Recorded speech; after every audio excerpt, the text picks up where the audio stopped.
నోట్లు పంచితేనే ఓట్లు. పైకి నీతులు చెప్పే రాజకీయ పార్టీలు లోపల పచ్చి అవినీతి పనులు చేస్తాయి. దేశంలో ఉన్న ఏ రాజకీయ పార్టీ శుద్ధపూస కాదు. ఎన్నికలు వచ్చాయంటే వేల కోట్ల రూపాయల డబ్బును ఖర్చు చేస్తాయి. ఓటుకు 1000 రూపాయల నుంచి 10,000 రూపాయల దాకా పంచుతాయి. తెలంగాణలో జరిగిన అసెంబ్లీ ఎన్నికల్లో ఒక్కో ఓటుకు 4,000 రూపాయలు పంచారు. ఆఖరికి పోలింగ్ బూతుల దగ్గర కూడా డబ్బులు పంచేశారు. డబ్బుకు అలవాటు పడ్డ జనం పైసల కోసం ధర్నాలు చేసిన సందర్భాలు కూడా ఉన్నాయి. నోట్లు చేతిలో పడితే గాని పోలింగ్ బూత్లకు వెళ్లని బాపతులు కూడా ఉన్నాయి. మరి రాజకీయ పార్టీలకు ఈ డబ్బు ఎలా వస్తుంది, ఎవరిస్తున్నారు అంటే ఎలక్టోరల్ బాండ్స్. ముకుందా జ్యువెలర్స్ తెలంగాణలో మొట్టమొదటి ఫ్యాక్టరీ అవుట్లెట్ మన కొత్తపేటలో ఫిబ్రవరి 14న గొప్ప శుభారంభం. అవును, రాజకీయ పార్టీలకు డబ్బును సమకూర్చే అతి పెద్ద ఆదాయ మార్గం ఈ ఎన్నికల బాండ్.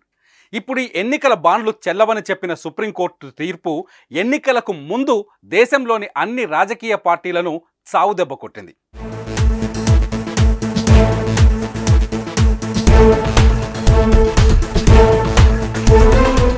ఇంతకీ ఎలక్టోరల్ బాండ్స్ అంటే ఏంటి?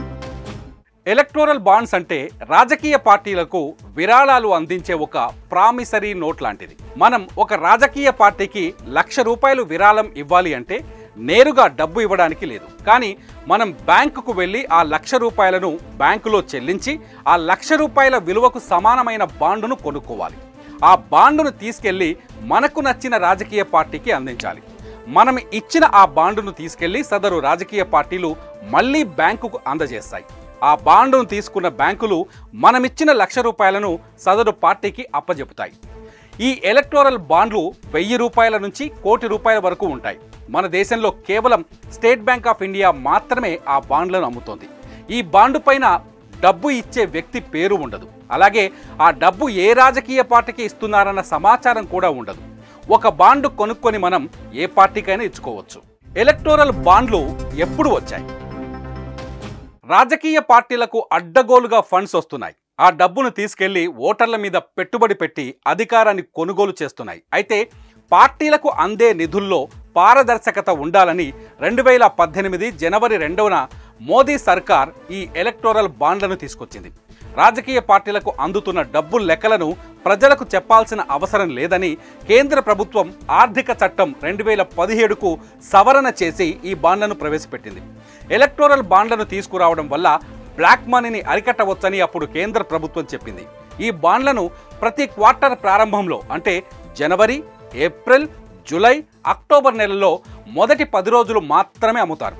లోక్సభ ఎన్నికలు జరిగే ఏడాదిలో ఈ బాండ్లను 30 రోజుల వరకు కొనుక్కోవచ్చు. విరాళాలు ఇచ్చిన వారి వివరాలు తెలుస్తాయా? ఎలక్టోరల్ బాండ్లు కొనుగోలు చేసిన వ్యక్తుల పేర్లను గుట్టుగా ఉంచుతారు. అంతేకాదు ఆ బాండు ఏ పార్టీకి ఇచ్చారు అన్నది కూడా బ్యాంకుకు తప్ప ఇంకెవ్వరికీ తెలియదు. అయితే ఎవరైనా ఈ బాండ్లను కొనుగోలు చేస్తే వాళ్ళు బ్యాంకు ఖాతా నుంచి మాత్రమే చెల్లింపు చేయాలి. దానివల్ల నగదు బదిలీ పారదర్శకంగా జరుగుతుంది. అంతేకాదు ఒక పార్టీకి ఎన్ని ఎలక్టోరల్ బాండ్లు వచ్చాయి అన్నది బయటకు చెప్పాల్సిన అవసరం లేదు. అంతేకాదు ఈ బాండ్లను కొనుగోలు చేసిన వ్యక్తులు లేదా సంస్థల పేర్లు ఎంత ఇచ్చారనే వివరాలు పూర్తిగా గోప్యంగా ఉంచుతారు. ఎలక్టోరల్ బాండ్లపై వివాదం ఏంటి? 2018లో అమలులోకి వచ్చిన ఎలక్టోరల్ బాండ్ల ద్వారా దేశంలోని రాజకీయ పార్టీలకు 12,000 కోట్ల రూపాయల నిధులు చేరాయి. ఎలక్టోరల్ బాండ్ల ద్వారా ఒక వ్యక్తి లేదా సంస్థ లేదా కంపెనీ ఏదైనా ఒక రాజకీయ పార్టీకి ఎంతైనా విరాళం ఇవ్వచ్చు. నిజానికి ఈ బాండ్లు రాకముందు రాజకీయ పార్టీలకు ఎవరైనా 20,000 కంటే ఎక్కువ డబ్బు విరాళంగా ఇస్తే ఆ వివరాలను బయటపెట్టేవి. కానీ ఎలక్టోరల్ బాండ్ల రూపంలో విరాళం ఇస్తే ఇచ్చిన వ్యక్తుల పేర్లు బయటపెట్టే అవకాశం లేదు. అంతేకాదు ఈ బాండ్లకు సమాచార హక్కు చట్టం కూడా వర్తించదు. ఎలక్టోరల్ బాండ్ల రూపంలో కంపెనీలు ఇచ్చే విరాళాలు క్విడ్ ప్రోకో ప్రయోజనాలకు అనుకూలంగా ఉండటంతో పారదర్శకత లోపించినట్టయింది. ఈ పథకాన్ని సవాల్ చేస్తూ ఏడీఆర్, కాంగ్రెస్ నాయకురాలు జయా ఠాకూర్, సిపిఎం, మరో పిటిషనర్ సుప్రీంకోర్టుకు వెళ్లారు. వీటి పిటిషన్లను విచారణకు స్వీకరించిన సుప్రీంకోర్టు ఎలక్టోరల్ బాండ్లు రాజ్యాంగ విరుద్ధమని చెబుతూ కీలక తీర్పును వెలువరించింది. ఎలక్టోరల్ బాండ్లపై సుప్రీం తీర్పు ఏంటి? ఎలక్టోరల్ బాండ్లు రాజ్యాంగ విరుద్ధమని చెప్పింది సుప్రీంకోర్టు. ఎన్నికల బాండ్ల అమ్మకాలను బ్యాంకులు తక్షణమే నిలిపివేయాలని ఆదేశించింది. సిజేఐ జస్టిస్ చంద్రచూడ్ నేతృత్వంలోని 5 సభ్యుల ధర్మాసనం ఈ ఏకగ్రీవ తీర్పు చెప్పింది. ఎటువంటి వివరాలు తెలియని ఎలక్టోరల్ బాండ్లను స్వీకరించడం అంటే సమాచార హక్కును ఉల్లంఘించడమే అని చెప్పింది. నల్లధనాన్ని అరికట్టడానికి ఇదొక్కటే దారి కాదని, ఆ కారణంతో సమాచార హక్కు చట్టాన్ని ఉల్లంఘించడం సరికాదని చెప్పుకొచ్చింది. రాజకీయ పార్టీలకు విరాళాలు ఇచ్చేవారి పేర్లను రహస్యంగా ఉంచడం తప్పని చెప్పింది. అలా చేయటం ఆదాయ పన్ను చట్టాన్ని కూడా ఉల్లంఘించినట్టేనని చెప్పుకొచ్చింది.